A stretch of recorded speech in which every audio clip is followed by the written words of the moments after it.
بسم اللہ الرحمن الرحیم فصل فی بیان التغییر، یہ فصل ہے بیان تغییر کے باب میں۔ وجوہ بیان کی وضاحت چل رہی تھی، اس سے پہلے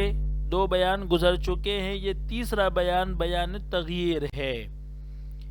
وَأَمَّا بیان التغییر، بیان تغییر وہ ہے فَهُوَ أَن يَتَغَيَّرَ بِبَيَانِهِ، معنی کلامی ہی کہ متکلم کے بیان سے اس کے کلام کے معنی بدل جائے، یعنی پہلے جو اس نے کلام کیا اور بعد میں اس نے اس کا بیان دیا، اس کی وضاحت کی، تو اس کی وضاحت کی وجہ سے اور اس کی بیان کی وجہ سے ما قبل کا جو کلام تھا وہ بدل جاتا ہے،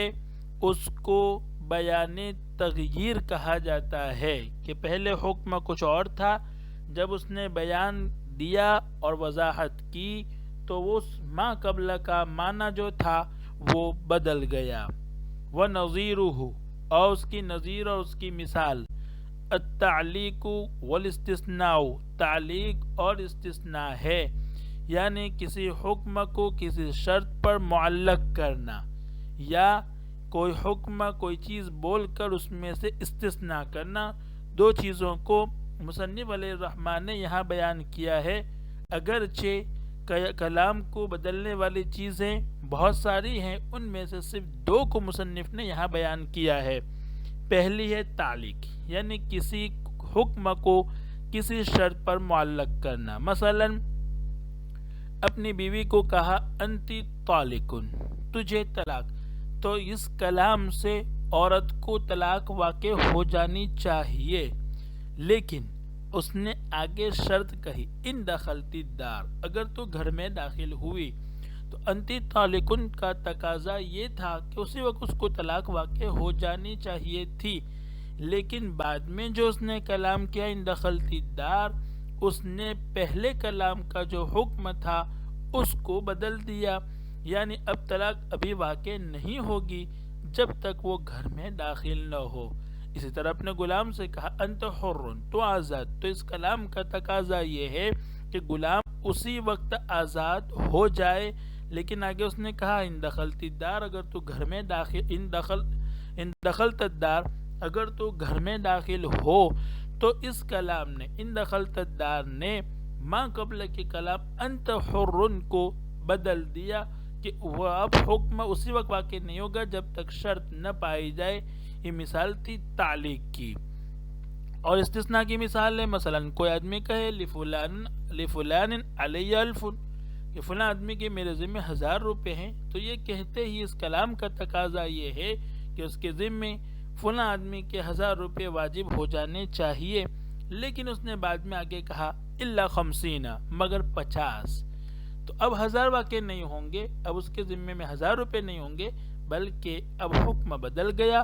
الا 50، یعنی استثناء کی وجہ سے اب سارے 900 روپے ہی اس کے ذمے واجب ہوں گے۔ تو تعلیق اور استثناء ایسے ہیں کہ جو ما قبل کے کلام کے حکم کو بدل دیتے ہیں۔ وقد اختلف الفقهاء فی الفصلین، اور فقہا نے دونوں فصلوں میں یعنی تعلیق میں بھی اور استثناء میں بھی اختلاف کیا ہے، ان کا اختلاف ہے شوافع اور احناف کے مابین۔ آگے مصنف اسی کو بیان فرما رہے ہیں۔ احناف کا یہ کہنا ہے کہ کسی حکم کو کسی شرط پر معلق کیا تو وہ حکم جو ہے شرط پائی جائے گی، اس وقت وہ حکم پایا جائے گا۔ جیسے مثلا اس نے کہا انتی طالق ان دخلت الدار، تجھے طلاق اگر تو گھر میں داخل ہو۔ انتی طالق، یہ کلام کا تقاضا یہ تھا کہ اس کو طلاق ابھی واقع ہو جانی چاہیے تھی، لیکن ان دخلت الدار کی وجہ سے طلاق واقع نہیں ہوئی۔ اب احناف یہ کہتے ہیں کہ انتی طالقن جو ہے یہ کلام طلاق کا سبب اس وقت بنے گا جب شرط پائی جائے گی. ابھی وہ طلاق واقع ہونے کا سبب بن ہی نہیں رہا ہے. انتی طالقن کہا تو یہ سبب ہے طلاق واقع ہونے کا، لیکن جب اس نے اس کو معلق کر دیا شرط پر تو احناف یہ کہتے ہیں انتی طالقن طلاق واقع ہونے کا سبب اس وقت بنے گا جب شرط پائی جائے گی. شرط کے پائے جانے سے پہلے وہ طلاق کا سبب نہیں بنے گا. جب شرط گویا کہ اس نے انتی طالقن کا تکلم کیا ہی نہیں، یعنی گویا کہ وہ انتی طالقن بولا ہی نہیں، اور ایسا سمجھا جائے گا کہ جب عورت گھر میں داخل ہوگی اس وقت گویا کہ اس نے تکلم کیا، اور اس تکلم کی وجہ سے اس وقت اس کو طلاق واقع ہو رہی ہے. جبکہ شوافع جو ہے اور امام شافعی علیہ الرحمہ اس کے برخلاف یہ کہہ رہے ہیں کہ جب انتی طالقن کہا تو یہ اسی وقت سبب بن رہا ہے طلاق واقع ہونے کا. انتی طالقن کہا تو یہ اسی وقت جس وقت وہ بول رہا ہے اسی وقت وہ طلاق کا سبب بن رہا ہے، لیکن چونکہ آگے شرط ہے، وہ شرط حکم کے واقع ہونے میں مانے ہے، یعنی اس کے حکم واقع نہیں ہونے دے رہا ہے، طلاق واقع ہونے نہیں دے رہا ہے، وہ ہے شرط، یعنی شرط کی وجہ سے حکم واقع نہیں ہو رہا ہے. شاید دونوں کا فرق سمجھ میں آ رہا ہوگا. احناف یہ کہتے ہیں کہ جب شرط کسی حکم کو شرط پر معلق کریں گے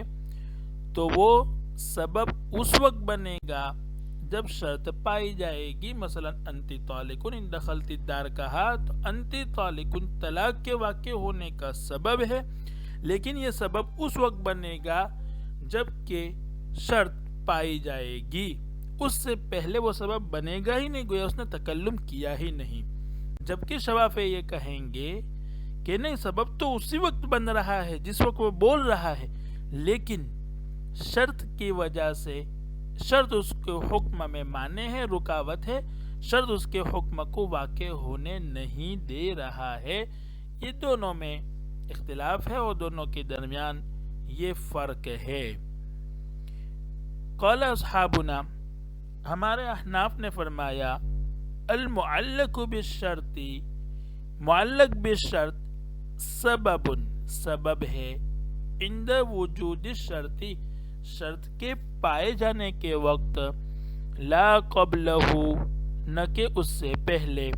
یعنی شرط کے پائے جانے سے پہلے وہ سبب بنتا ہی نہیں، گویا اس نے اس کا تکلم کیا ہی نہیں ہے. ہمارے نزدیک شرط کا نہ پایا جانا یہ حکم میں رکاوٹ نہیں بنتا ہے، حکم سے مانے نہیں ہوتا ہے، اس لیے کہ ممکن ہے کہ حکم کسی اور وجہ سے واقع ہو جائے. مثلا طلاق کے مسئلے میں ہم لے لیتے ہیں کہ مان لو اس نے کہا انتی طالقن ان دخلت الدار،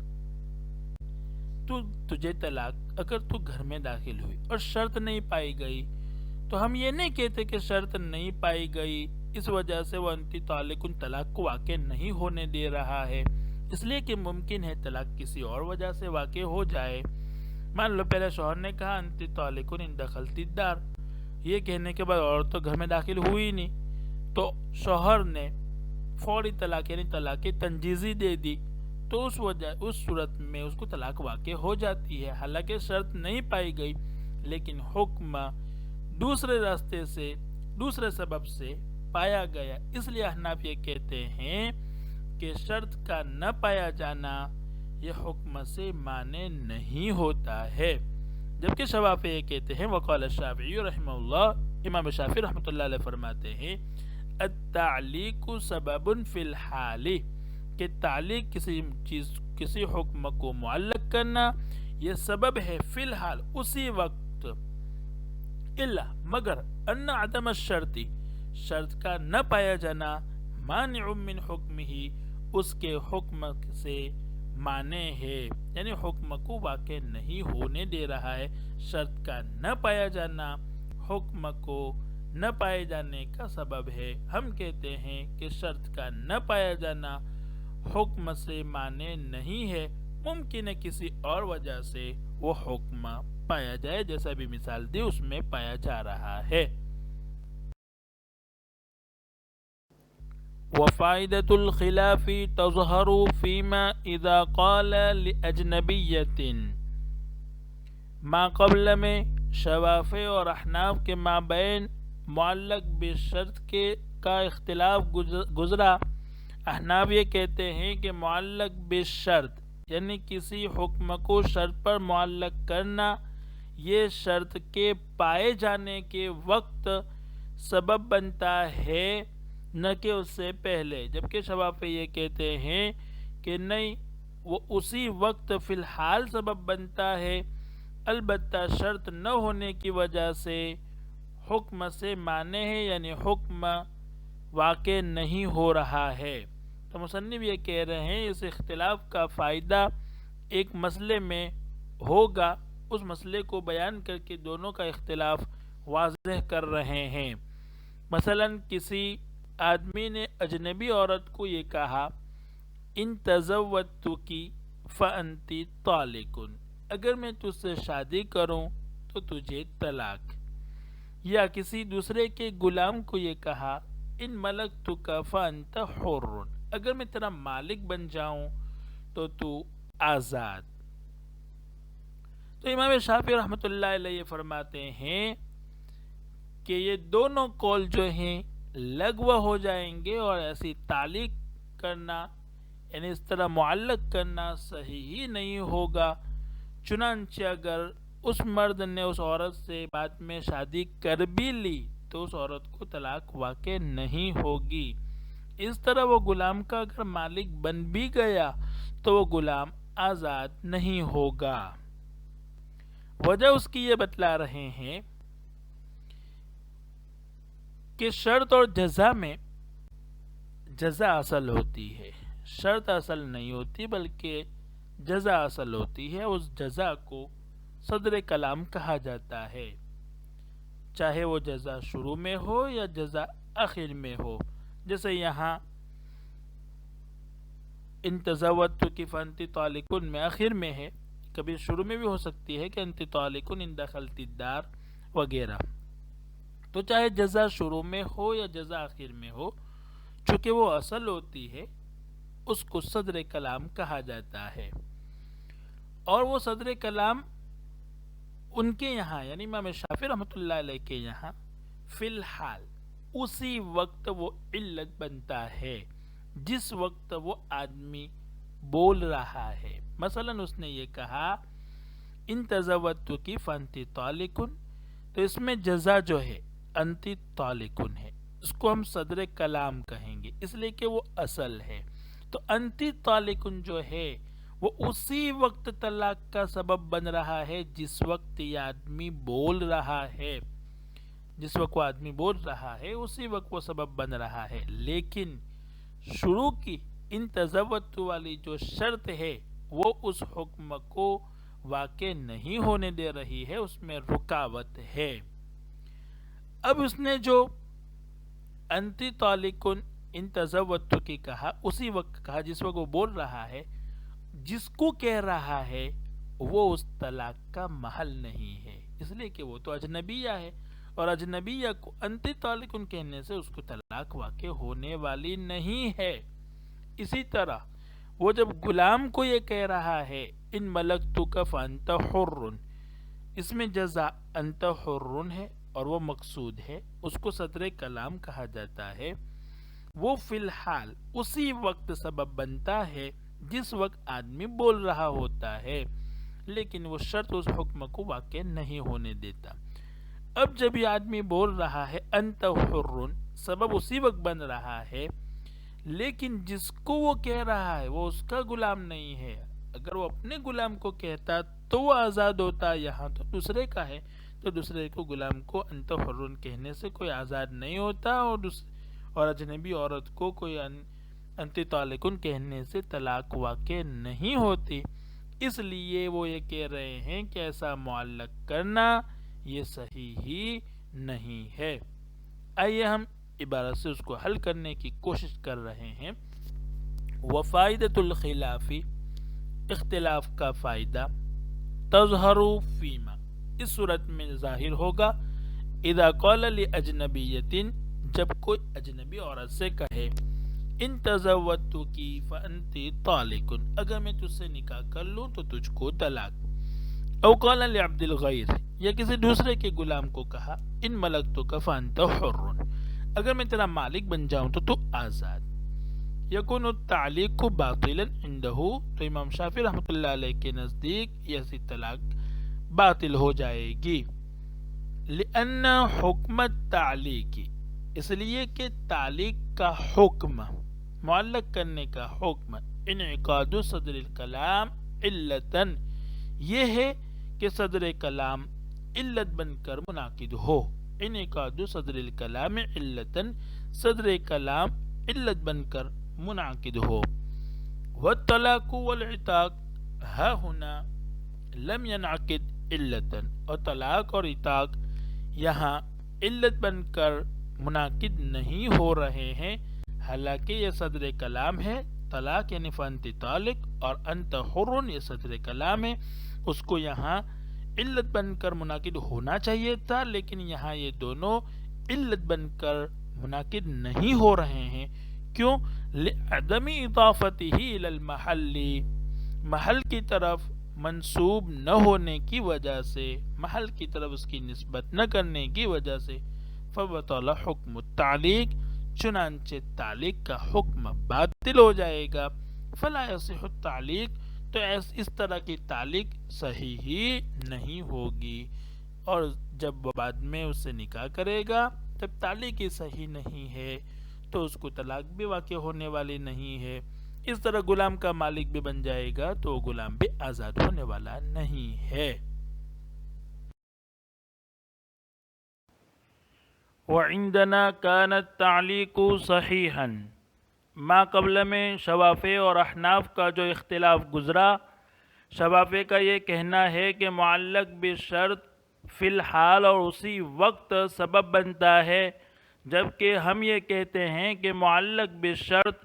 شرط کے پائے جانے کے وقت سبب بنتا ہے۔ اس وجہ سے ما قبل میں جو مثال گزری، ان تزوجتک فانت طالق وغیرہ جیسی مثالوں میں شوافع یہ کہتے ہیں کہ اس طرح معلق کرنا ہی صحیح نہیں ہے، جبکہ ہم یہ کہتے ہیں کہ اس طرح معلق کرنا صحیح ہے۔ چنانچہ اگر کسی نے کہا ہو ان تزوجتک فانت طالق، کہ اگر میں تجھ سے شادی کر لوں تو تجھے طلاق، اس کے بعد اس نے اس سے شادی کر لی تو شادی کرتے ہی طلاق اس کو واقع ہو جائے گی،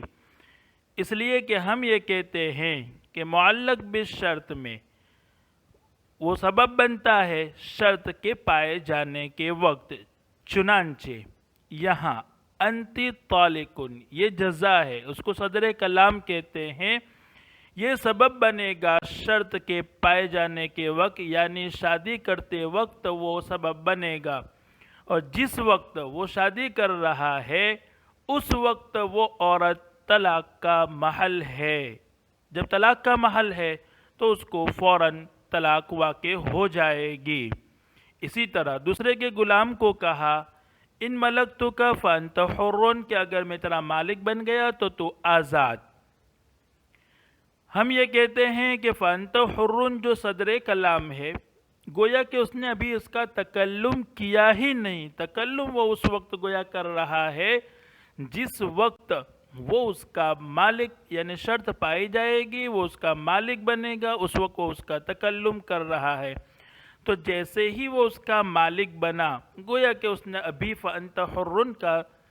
تکلم کیا، اور انت حر اب تکلم کیا تو اس وقت وہ آزاد ہونے کا محل ہے، اس وجہ سے وہ فوراً آزاد ہو جائے گا۔ وعندنا، اور ہمارے نزدیک، کان التعلیق صحیحا، یہ تعلیق صحیح ہے، حتی لو تزوجہا، یہاں تک کہ اگر اس نے، یعنی شوہر نے، مرد نے اسے شادی کر لی، یقع الطلاق، تو طلاق واقع ہو جائے گی، لأن کلامہ، اس لیے کہ اس کا کلام، انتی طالقن والا کلام، انما ینعقد علتاً، وہ علت بن کر منعقد اس وقت ہوگا، عند وجود الشرط، جب شرط پائی جائے گی اس وقت وہ منعقد ہوگا اور علت بنے گا۔ والملک ثابت عند وجود الشرط، اور شرط کے پائے جانے کے وقت، یعنی شادی کرنے کے وقت اور غلام کا مالک بننے کے وقت ملکیت ثابت ہے، فیصح التعلیق، چنانچہ اس طرح معلق کرنا صحیح ہو جائے گا۔ آگے مصنف فرما رہے ہیں وَلِهَذَا الْمَعْنَى، اسی وجہ سے کا مطلب یہ ہے کہ ہم یہ کہہ رہے ہیں کہ معلق بالشرط، شرط کے پائے جانے کے وقت وہ سبب بنتا ہے۔ قلنا، ہم نے کہا، اس وجہ سے ہم یہ کہہ رہے ہیں کہ جب وہ فی الحال طلاق اور عتاق کا محل نہیں ہے تو شرط ایسی چیز ہونی چاہیے جو اس کی ملکیت کو ثابت کرے۔ مثلا طلاق میں انتی طالق اجنبیہ کو کہا، فی الحال تو وہ اجنبیہ طلاق کا محل نہیں ہے، تو اب جو اس کو معلق کر رہا ہے تو شرط ایسی چیز ہونی چاہیے اور طلاق کو ایسی چیز پر معلق کرنا ضروری ہے جو ملکیت کا سبب ہو۔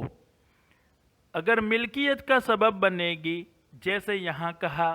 ان تزوجتک، اگر میں تجھ سے شادی کر لوں، یا یہ کہے ان نکحتک،